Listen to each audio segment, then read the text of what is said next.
हे संसार में बिखरे हुए लोगों, विवेकहीन और श्रद्धा रहित संशय युक्त मनुष्य परमार्थ से अवश्य ही भ्रष्ट हो जाते हैं। ऐसे संशय युक्त मनुष्य के लिए न तो यह लोक है, न परलोक है और न कोई सुख ही है। O scattered people on the earth, persons who possess neither faith nor knowledge, and who are of the doubting nature, suffer a downfall for the skeptical souls. There is no happiness either in this world or the next.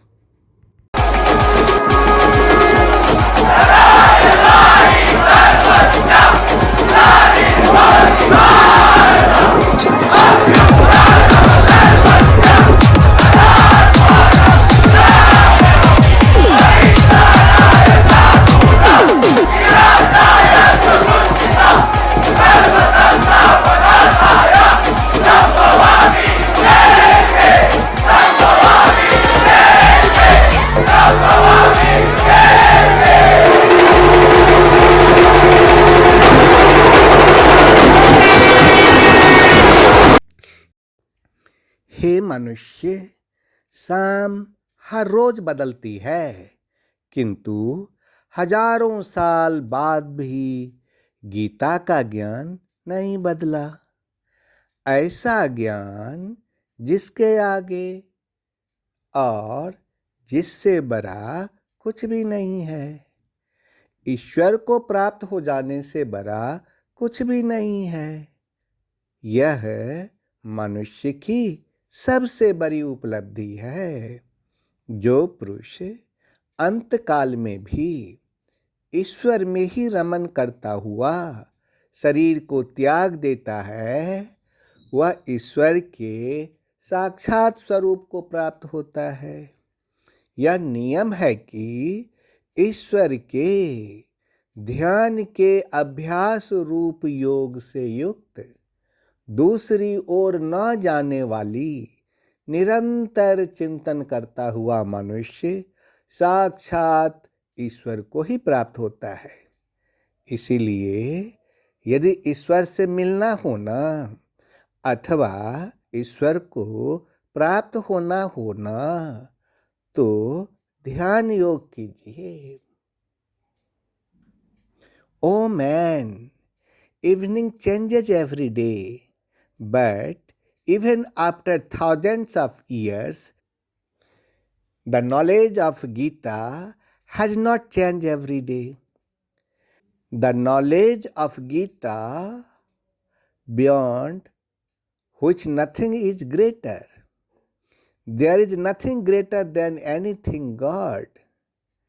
This is the greatest achievement of man. The person who renounces his body while still enjoying himself in God attains the real form of God. It is a rule that a person who is yoga as practice of meditation on God by doing contemplation without going on the other hand attains to God only. Therefore, if you want to meet God or attain God, then do meditation. Yoga.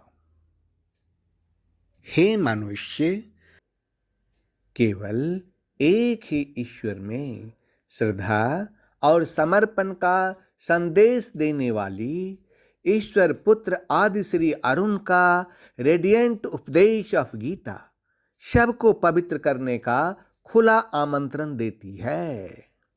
सृष्टि में कहीं भी रहने वाले अमीर अथवा गरीब, उच्च जाति का अथवा निम्न जाति का, बच्चे अथवा जवान, बूढ़े अथवा बीमार, पुण्यात्मा अथवा पापी, स्त्री अथवा पुरुष, सदाचारी अथवा अत्यंत दुराचारी, सबका इसमें प्रवेश है। विशेषकर गीता पापियों का ही उद्धार पाने का सुगम पथ बताती है। पुण्यात्मा तो बसते ही हैं, तथा स्त्री पापी से भी बड़ा पापी, दुराचारी से भी अत्यंत दुराचारी और महाचांडाल भी आवागमन से छूट करके उद्धार को पा लेते हैं। प्राकृत शक्ति से मोहित होने के कारण ऐसे लोग आसुरी और नास्तिक विचारों को ग्रहण करते हैं।